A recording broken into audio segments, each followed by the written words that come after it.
আজ আমরা সালাত সম্পর্কিত গুরুত্বপূর্ণ কিছু বিষয় শিখব। কোন কাজগুলো করলে নামাজ শুদ্ধ থাকে এবং কোন কাজ করলে নামাজ ভঙ্গ হয়ে যায়। এসব জানা আমাদের প্রত্যেকের জন্য জরুরি, যাতে আমরা সঠিকভাবে ও সচেতনভাবে সালাত আদায় করতে পারি। বইয়ের ৩১ নম্বর পৃষ্ঠা খুলো, শুনবে এবং বইয়ের পাতায় চোখ রাখবে। চলো শুরু করি। পাঠ ১০। সালাতের ফরজ ফারাইদবুস সালাত। সালাত নামাজ সহিহ বা শুদ্ধ হওয়ার জন্য কতগুলো প্রয়োজনীয় বিষয় রয়েছে, যার কোনো একটি ইচ্ছাই হোক আর অনিচ্ছাই হোক বাদ পড়লে সালাত বাতিল হয়ে যাবে। সালাতে মোট ফরজ ১৩টি। সালাতের পূর্বে প্রস্তুতিমূলক ৭টি ফরজ রয়েছে। এগুলোকে সালাতের আহকাম বলা হয়। ১. শরীর পবিত্র হওয়া। ২. পরিধানের কাপড় পবিত্র হওয়া। ৩. সালাতের স্থান পবিত্র হওয়া। কমপক্ষে দাঁড়ানোর জায়গা থেকে সিজদাহর জায়গা পর্যন্ত পবিত্র হতে হবে। ৪. সতর ঢাকা। পুরুষের নাভি থেকে হাঁটু পর্যন্ত এবং নারীদের মুখমণ্ডল, ২ হাতের কবজি, পায়ের পাতা ছাড়া সমস্ত শরীর ঢাকা। ৫. কিবলামুখী হওয়া। কিবলামুখী হয়ে সালাত আদায় করতে হবে। কিবলা অজানা অবস্থায় অথবা জানার কোনো উপায় না থাকলে নিজের প্রবল ধারণা অনুযায়ী কিবলা নির্ধারণ করে সালাত আদায় করবে। ৬. সালাতের সময় হওয়া। ৭. নিয়ত করা। যে ওয়াক্তের সালাত আদায় করবে মনে মনে সেই ওয়াক্তের সালাতের নিয়ত করা। প্রত্যেকেই নিজ নিজ ভাষায় নিয়ত করতে পারবে। সালাতের ভিতরে ৬টি ফরজ রয়েছে। এগুলোকে সালাতের আরকান বলা হয়। ১. তাকবীরে তাহরিমা বা আল্লাহু আকবার বলে সালাত আরম্ভ করা। ২. দাঁড়িয়ে সালাত আদায় করা। দাঁড়াতে অক্ষম হলে বসে এবং বসতে সক্ষম না হলে শয়নাবস্থায় ইশারায় সালাত আদায় করতে হবে। ৩. সূরা বা আয়াত তিলাওয়াত করা। ৪. রুকু করা। ৫. সিজদাহ করা। ৬. শেষ বৈঠক। যে বৈঠকের মধ্যে তাশাহুদ, দরুদ ও দোয়া মাশুরা পড়ে সালাম ফিরিয়ে সালাত শেষ করা হয় তাকেই শেষ বৈঠক বলে। কাজ: শিক্ষার্থীরা সালাতের আহকাম ও আরকানের সংক্ষিপ্ত শিরোনাম পোস্টার পেপারে লিখবে। এরপর শ্রেণীতে উপস্থাপন করবে। পোস্টারের জন্য সংক্ষিপ্ত শিরোনাম: সালাতের আহকাম ৭টি। ১. শরীর পবিত্র। ২. কাপড় পবিত্র। ৩. স্থান পবিত্র। ৪. সতর ঢাকা। ৫. কিবলামুখী। ৬. সময় হওয়া। ৭. নিয়ত করা। সালাতের আরকান ৬টি। ১. তাকবীরে তাহরিমা। ২. কিয়াম, দাঁড়ানো। ৩. কিরাত, তিলাওয়াত। ৪. রুকু। ৫. সিজদাহ। ৬. শেষ বৈঠক। উপস্থাপনার নির্দেশনা: প্রতিটি দল ২-৩ মিনিটে বিষয় উপস্থাপন করবে। একজন আহকাম বলবে, আরেকজন আরকান ব্যাখ্যা করবে। সংক্ষেপে প্রতিটি শিরোনামের অর্থ বলবে। স্পষ্ট ও সুন্দরভাবে কথা বলবে। সালাতের ওয়াজিব। নামাজের ওয়াজিব বলতে এমন সব জরুরি বিষয় বোঝায় যার কোনো একটি ভুলবশত ছুটে গেলে সিজদায়ে সাহু দ্বারা নামাজ শুদ্ধ করতে হয়। কিন্তু ইচ্ছাকৃত ছেড়ে দিলে নামাজ ভঙ্গ ফাসিদ হয়ে যায় এবং পুনরায় নামাজ আদায় করতে হয়। নামাজের ওয়াজিব ১৪টি। এগুলো নিম্নরূপ: ১. প্রত্যেক রাকাতে সূরা ফাতিহা পড়া। ২. সূরা ফাতিহার সাথে কোনো একটি সূরা বা সূরার অংশবিশেষ পাঠ করা, অর্থাৎ আয়াত ছোট হলে কমপক্ষে ৩টি আয়াত এবং বড় হলে কমপক্ষে একটি আয়াত পাঠ করা। ৩. রুকু, সিজদাহ ও তিলাওয়াতের আয়াতগুলোর ধারাবাহিকতা ঠিক রাখা। ৪. নামাজের রুকনগুলো সঠিকভাবে আদায় করা। ৫. রুকু করার পর সোজা হয়ে দাঁড়ানো। ৬. ২ সিজদার মাঝখানে সোজা হয়ে বসা। ৭. প্রথম বৈঠক অর্থাৎ ৩ বা ৪ রাকাত বিশিষ্ট নামাজে ২ রাকাত পড়ার পর তাশাহুদ পড়ার জন্য বসা। ৮. তাশাহুদ পাঠ করা। ৯. ইমামের জন্য উচ্চস্বরে তিলাওয়াতের স্থলে উচ্চস্বরে এবং চুপে চুপে তিলাওয়াতের স্থলে চুপে চুপে তিলাওয়াত করা। ১০. বিতর নামাজে দোয়া কুনুত পাঠ করা। ১১. নামাজের মধ্যে সিজদাহ আয়াত পড়লে তিলাওয়াতে সিজদাহ করা। ১২. সিজদাহর মধ্যে উভয় হাত ও হাঁটু মাটিতে রাখা। ১৩. ২ ঈদে অতিরিক্ত ৬ তাকবীর বলা। ১৪. আসসালামু আলাইকুম ওয়া রাহমাতুল্লাহ বলে নামাজ শেষ করা। কাজ: শিক্ষার্থীরা দলে বিভক্ত হবে এবং প্রত্যেক দল সালাতের ওয়াজিবগুলোর নাম পোস্টার পেপারে লিখবে এবং শ্রেণীতে উপস্থাপন করবে। শ্রেণীকাজের নির্দেশনা। বিষয়: সালাতের ওয়াজিব 14টি। শিক্ষার্থীরা দলে বিভক্ত হয়ে সালাতের ওয়াজিবগুলোর সংক্ষিপ্ত নাম পোস্টার পেপারে লিখবে এবং শ্রেণীতে উপস্থাপন করবে। পোস্টারের জন্য সংক্ষিপ্ত তালিকা। সালাতের ওয়াজিব 14টি। 1. প্রতি রাকাতে সূরা ফাতিহা। 2. ফাতিহার সাথে সূরা, আয়াত সংযুক্ত করা। 3. রুকু সিজদাহ কিরাতে ধারাবাহিকতা। 4. রুকন সঠিকভাবে আদায়। 5. রুকুর পর সোজা দাঁড়ানো। 6. 2 সিজদার মাঝে সোজা বসা। 7. প্রথম বৈঠক 2 রাকাতের পর। 8. তাশাহুদ পাঠ। 9. ইমামের উচ্চ ও নিম্ন স্বরে তিলাওয়াত ঠিক রাখা। 10. ভিতরে দোয়া কুনুত। 11. তিলাওয়াতে সিজদাহ আদায়। 12. সিজদায় উভয় হাত ও হাঁটু রাখা। 13. ঈদের অতিরিক্ত 6 তাকবীর। 14. সালাম ফিরিয়ে নামাজ শেষ। উপস্থাপনার নির্দেশনা। প্রতিটি দল 2-3 মিনিট সময় পাবে। একজন তালিকা পাঠ করবে, অন্যজন সংক্ষেপে ব্যাখ্যা দেবে। স্পষ্ট উচ্চারণ ও সুন্দর উপস্থাপনা নিশ্চিত করবে। পোস্টার পরিষ্কার, বড় অক্ষরে ও শিরোনামসহ লিখবে। সালাতের সুন্নত।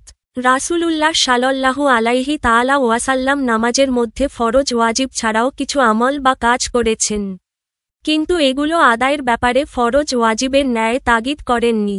এগুলোকে বলা হয় সুন্নত। যদিও এগুলো ছুটে গেলে নামাজ নষ্ট হয় না কিংবা সাহু সিজদাহ দিতে হয় না। তথাপি এগুলো মেনে চলা উচিত। কারণ রাসূলুল্লাহ সাল্লাল্লাহু আলাইহি তাআলা ওয়াসাল্লাম এভাবে নামাজ আদায় করেছেন এবং অন্যকেও আদায় করতে বলেছেন। রাসূলুল্লাহ সাল্লাল্লাহু আলাইহি তাআলা ওয়াসাল্লাম বলেন, তোমরা নামাজ আদায় করো, যেমনিভাবে আমাকে নামাজ আদায় করতে দেখেছ। বুখারী। সালাতের অনেকগুলো সুন্নাত রয়েছে। তন্মধ্যে কয়েকটি নিম্নরূপ। 1. তাকবীরে তাহরিমা বলার সময় পুরুষের কানের লতি ও নারীদের কাঁধ পর্যন্ত 2 হাত উঠানো। 2.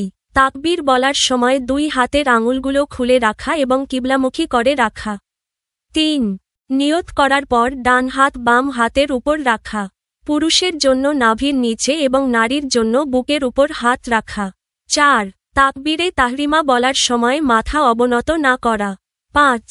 ইমামের জন্য জোরে তাকবীর বলা। 6. সানা পড়া। 7. আউযু বিল্লাহ পড়া। 8. প্রত্যেক রাকাতে সূরা ফাতিহার পূর্বে মনে মনে বিসমিল্লাহ পড়া। 9. ফরজ নামাজের তৃতীয়, চতুর্থ রাকাতে শুধু সূরা ফাতিহা পড়া। 10. ফাতিহার পর আমিন বলা। 11. সানা, আউযু বিল্লাহ, আমিন আস্তে বলা। 12. এক রুকন থেকে অন্য রুকনে যাওয়ার সময় তাকবীর বলা। 13. রুকু এবং সিজদায় তাসবিহ পড়া। 14. রুকুতে মাথা ও কোমর সোজা রাখা এবং 2 হাতের আঙ্গুল দিয়ে উভয় হাঁটু ধরা। 15. রুকু থেকে উঠে দাঁড়ানো অবস্থায় ইমামের সামি আল্লাহুলিমান হামিদাহ ও মুক্তাদির রাব্বানা লাকাল হাম বলা। 16. সিজদায় যাওয়ার সময় প্রথমে হাঁটু, তারপর 2 হাত, তারপর নাক এবং সর্বশেষ কপাল মাটিতে রাখা। 17. বসার সময় বাম পা বিছিয়ে তার উপর বসা এবং ডান পা খাড়া রাখা। 18. তাশাহুদে লা ইলাহা এর লা উচ্চারণের সময় শাহাদাত আঙুল উঠানো। 19. শেষ বৈঠকে তাশাহুদের পর দরুদ পড়া। 20. দরুদের পর দোয়া মাশুরা বা এই জাতীয় কোনো দোয়া পড়া। 21. প্রথমে ডানে এবং পরে বামে সালাম ফেরানো। কাজ: শিক্ষার্থীরা দলে বিভক্ত হয়ে এবং প্রত্যেক দল নামাজের সুন্নতগুলো পোস্টার পেপারে লিখে শ্রেণীতে উপস্থাপন করবে। শ্রেণীকাজের নির্দেশনা। বিষয়: সালাতের সুন্নত সমূহ। শিক্ষার্থীরা দলে বিভক্ত হয়ে সালাতের সুন্নতগুলোর সংক্ষিপ্ত শিরোনাম পোস্টার পেপারে লিখবে এবং শ্রেণীতে উপস্থাপন করবে। পোস্টারের জন্য সংক্ষিপ্ত তালিকা। সালাতের সুন্নত সংক্ষেপে: 1. তাকবীরে হাত উঠানো, পুরুষ কান পর্যন্ত, নারী কাঁধ পর্যন্ত। 2. তাকবীরে আঙুল খোলা ও কিবলামুখী রাখা। 3. ডান হাত বাম হাতের উপর রাখা, পুরুষ নাভির নিচে, নারী বুকে। 4. তাকবীরে মাথা অবনত না করা। 5. ইমামের জোরে তাকবীর বলা। 6. সানা পড়া। 7. আউযু বিল্লাহ পড়া। 8. বিসমিল্লাহ মনে মনে পড়া। 9. তৃতীয় চতুর্থ রাকাতে শুধু ফাতিহা পড়া। 10. ফাতিহার পর আমিন বলা। 11. সানা, আউযু বিল্লাহ, আমিন আস্তে বলা। 12 রুকন পরিবর্তনে তাকবীর বলা। 13 রুকু ও সিজদায় তাসবিহ পড়া। 14 রুকুতে মাথা কোমর সোজা ও হাঁটু ধরা। 15 রুকু থেকে উঠে নির্ধারিত দোয়া বলা। 16 সিজদায় যাওয়ার নির্দিষ্ট ক্রম মানা। 17 বসার সুন্নত পদ্ধতি অনুসরণ। 18 তাশাহুদে শাহাদাত আঙুল উঠানো। 19 শেষ বৈঠকে দরুদ পড়া। 20 দরুদের পর দোয়া মাসুরা পড়া। 21 ডানে বামে সালাম ফেরানো। উপস্থাপনার নিয়ম, প্রতিটি দল 3-4 মিনিট সময় পাবে। একজন তালিকা পড়বে, অন্যজন সংক্ষেপে 2-3টি সুন্নতের ব্যাখ্যা দেবে। পোস্টারে শিরোনাম বড় করে ও রং ব্যবহার করে লিখবে। সুন্দর উচ্চারণ ও আত্মবিশ্বাসের সাথে উপস্থাপন করবে। সালাতের মুস্তাহাব, নামাজে এমন কিছু কাজ আছে যা মেনে চললে সওয়াব পাওয়া যায়, কিন্তু ছেড়ে দিলে গুনাহ হয় না। এগুলোকে বলা হয় মুস্তাহাব। নামাজের কতিপয় মুস্তাহাব নিচে দেওয়া হল। 1 নামাজে দাঁড়ানো অবস্থায় সিজদা স্থানে দৃষ্টি রাখা। 2 রুকুর সময় পায়ের উপর, সিজদাহর সময় নাকের উপর এবং বসা অবস্থায় কোলের উপর দৃষ্টি রাখা। 3 হাঁচি এলে, হাই উঠলে, কাশি এলে যথাসম্ভব চেপে রাখার চেষ্টা করা। 4 ধীরস্থিরভাবে কুরআন পাঠ করা। 5 সিজদার সময় উভয় হাতের মধ্যস্থানে মাথা রাখা। 6 মাগরিবের নামাজে ছোট সূরা পাঠ করা। 7 একা একা নামাজ আদায়কালে রুকু, সিজদায় তাসবিহ 3 বারের বেশি 5, 7, 9 ইত্যাদি পড়া। সালাত ভঙ্গ হওয়ার কারণ, নামাজের শুরুতে আমরা নিয়ত করে আল্লাহু আকবার বলে হাত বাঁধি। একে বলা হয় তাকবীরে তাহরিমা। এই তাকবীর বলার পর অন্য কোনো কাজ বা কথা বলা হারাম হয়ে যায়। যদি কেউ এমন করে ফেলে তবে নামাজ বাতিল হবে। কি কি কাজ করলে নামাজ ভেঙে যায় তা আমাদের জেনে রাখা প্রয়োজন। নামাজ ভঙ্গ হওয়ার কারণগুলো নিচে উল্লেখ করা হল। 1 নামাজের মধ্যে কাউকে সালাম দিলে এবং সালামের উত্তর দিলে। 2 নামাজের মধ্যে কথা বললে। 3 কিছু খেলে। 4 কিছু পান করলে। 5 শব্দ করে হাসলে। 6 বিপদ বা কষ্টের কারণে উচ্চস্বরে কাঁদলে। 7 ব্যথা বা রোগের কারণে উহা এরূপ শব্দ করলে। 8 কুরআন মজিদ দেখে পড়লে। 9 কিবলার দিক থেকে সিনা ঘুরালে। 10 2 হাত দিয়ে কোনো কাজ করলে। 11 মুক্তাদি ইমাম অপেক্ষা সামনে দাঁড়ালে। 12 অপবিত্র স্থানে সিজদা করলে। 13 দুনিয়ার কোনো কিছু প্রার্থনা করলে। 14 বিনা কারণে বারবার কাশি দিলে। 15 নামাজের কোনো ফরজ বাদ গেলে। 16 কোনো সুসংবাদে আলহামদুলিল্লাহ বললে। 17 কোনো দুঃসংবাদে ইন্নালিল্লাহ বললে। 18 হাঁচি দিয়ে আলহামদুলিল্লাহ বললে। 19 হাঁচির উত্তরে ইয়ারহামুকাল্লাহ বললে। 20 নিজের ইমাম ছাড়া অন্য কারো ভুল ধরলে। 21 আমলে কাশির করলে এমন কাজ করা যা দেখলে মানুষ মনে করবে সে নামাজ পড়ছে না। সালাত মাকরুহ হওয়ার কারণ, এমন কিছু কাজ আছে যা করলে নামাজ নষ্ট না হলেও সওয়াব কম হয়, সেগুলো সালাতের মাকরুহ কাজ। নিম্নে এমন কতগুলো কাজের কথা উল্লেখ করা হল। 1 নামাজে বিনা কারণে আঙ্গুল মটকানো। 2 আলসেমি করে খালি মাথায় নামাজ আদায় করা। 3 কাপড় ধুলাবালি থেকে বাঁচানোর জন্য গুটিয়ে নেওয়া। 4 পরনের কাপড়, বোতাম, দাড়ি ইত্যাদি অহেতুক নাড়াচাড়া করা। 5 ময়লা ও অশালীন পোশাক পরে নামাজ আদায় করা। 6 প্রস্রাব পায়খানা চেপে রেখে নামাজ আদায় করা। 7 নামাজে এদিক ওদিক তাকানো। 8 সিজদায় 2 হাত কনুই পর্যন্ত বিছিয়ে দেওয়া। 9 ইমামের মেহরাবের ভিতরে দাঁড়ানো। 10 প্রাণীর ছবিযুক্ত কাপড় পরা। 11 আগের কাতারে জায়গা থাকলেও একাকী পিছনে দাঁড়ানো।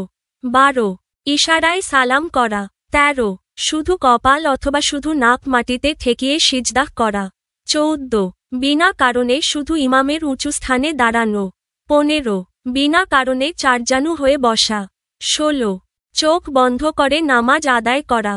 17 তিলাওয়াত পূর্ণ না করেই রুকুর জন্য ঝুঁকে পড়া। 18 সিজদাহর সময় পা মাটি থেকে উপরে উঠানো।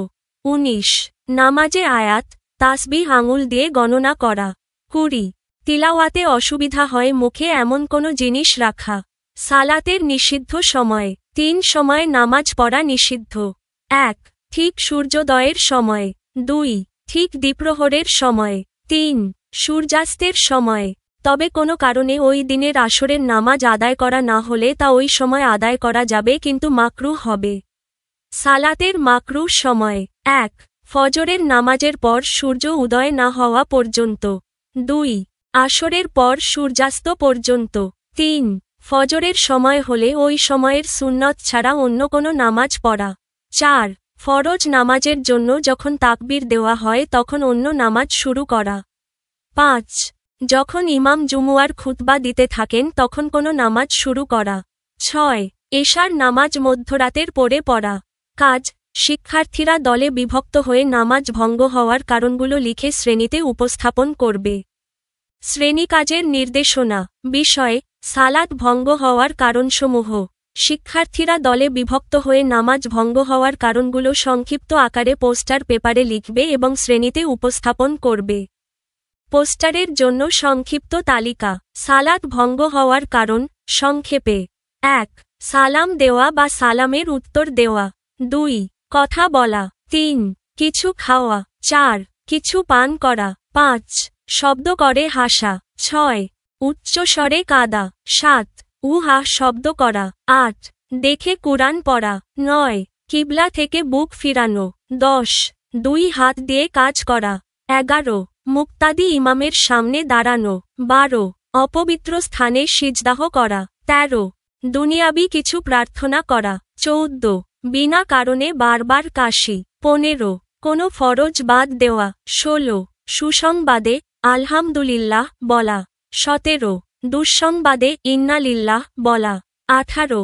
হাঁচির পর আলহামদুলিল্লাহ বলা। 19. হাঁচির উত্তরে ইয়ারহামুকাল্লাহ বলা। 20. নিজের ইমাম ছাড়া অন্যের ভুল ধরা। 21. আমলে কাশির অতিরিক্ত কাজ করা। উপস্থাপনার নিয়ম: প্রতিটি দল 3 মিনিট সময় পাবে। একজন তালিকা উপস্থাপন করবে, অন্যজন 2 বা 3টি কারণ সংক্ষেপে ব্যাখ্যা করবে। পোস্টারে বড় শিরোনাম ও পরিষ্কার লেখা থাকবে। উপস্থাপনার সময় স্পষ্ট উচ্চারণ বজায় রাখতে হবে। আপনারা আমাদের ভুলগুলো কমেন্টে জানাতে পারেন। যদি উপকৃত হন তবে সাবস্ক্রাইব করুন, ভিডিওটি শেয়ার করুন এবং বন্ধুদের সঙ্গে জানিয়ে দিন। আমাদের আয়োজন এমনভাবে পরিকল্পনা করা হয়েছে যাতে শিক্ষার্থীরা কোনো গাইড বই ছাড়াই নিজস্বভাবে আনন্দের সঙ্গে শিখতে পারে এবং জ্ঞান অর্জন করতে পারে। ধন্যবাদ।